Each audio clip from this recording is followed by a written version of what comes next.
All right, section 4.4 has to do with proving triangles are congruent by using two things, SSS and SAS.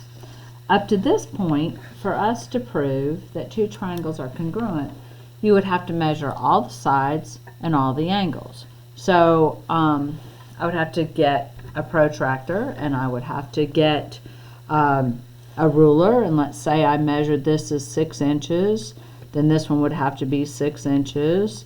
If this is 8 inches, this one would have to be 8 inches.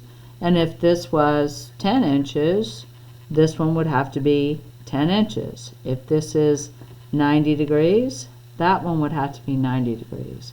If this is 60 degrees, this one would have to be 60 degrees. And if this was 30 degrees, this one would also have to be 30 degrees.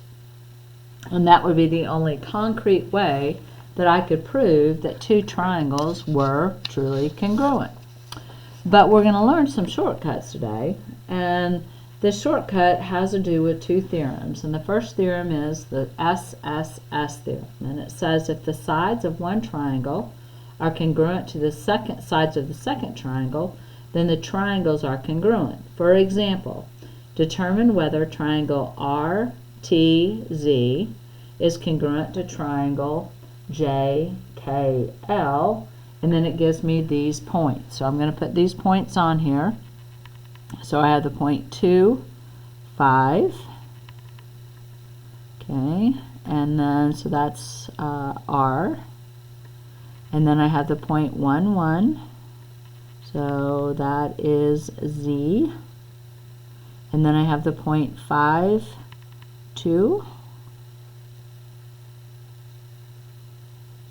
which is T. So I've got this triangle right here. And then I have this triangle over here, -3, 0, -7, -1. I'm going to estimate it about right there. And then -4, +4 would be approximately right there. And so I have this triangle. Okay, and so I have this is L, this is K, and this is J. So I literally, for it to prove this congruency thing, I'd have to pick up my calculator, and if I can prove that every side on this has a congruent side on that, then I have proved that those two triangles are congruent.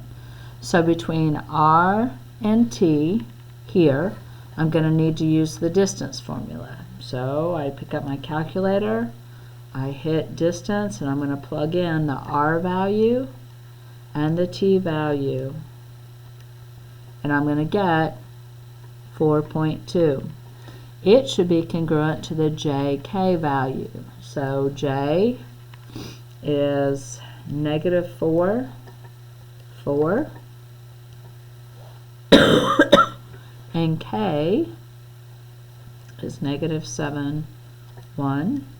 And that also is 4.2.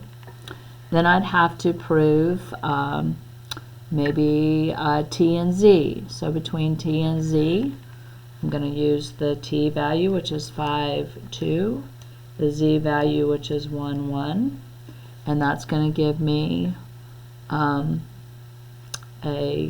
4.1. Okay, and so that would have to be the same as KL on this one. So again, I'm going to pick up my program and do -7, 1 and -3, 0, and I get 4.1 on that one as well. So now I have one side left to prove, so I'd have to do between R and Z up there, so 2, 5, and 1, 1, which is 4.1. And then I would have to do between J and L down there, so -3, oops, I gotta get back in my program here, -3, 0, and -4, 4, and that's also 4.1. Okay, so I could conclude that those two triangles are congruent by side, side, side. I don't have to worry about any of the angles using the shortcut. There's another shortcut, and it's side, angle, side.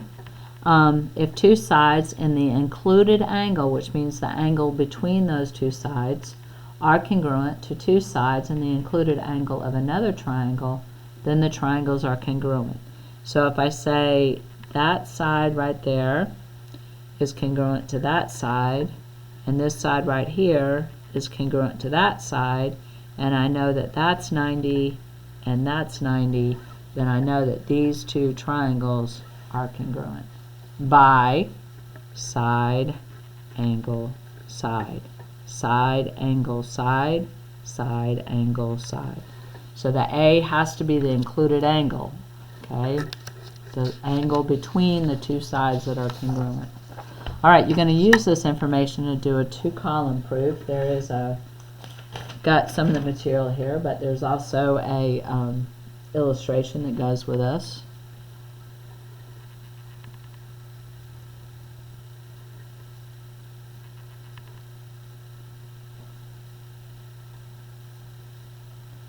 Okay, those are parallel, and those are parallel.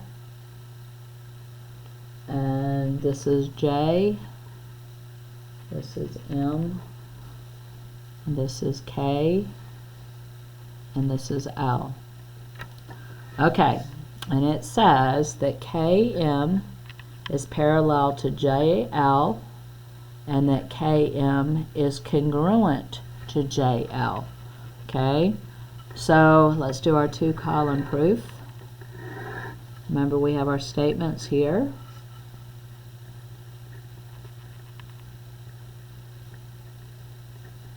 We have our reasons here.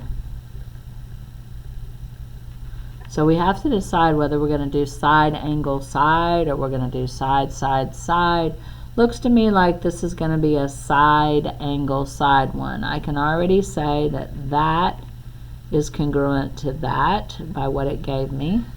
So I'll go ahead and put my given statements down. KM is parallel to JL, and KM is congruent to JL, and that's given. I can also say JM is congruent to JM. And if you remember right, that is reflexive property. When A is equal to A or B is equal to B,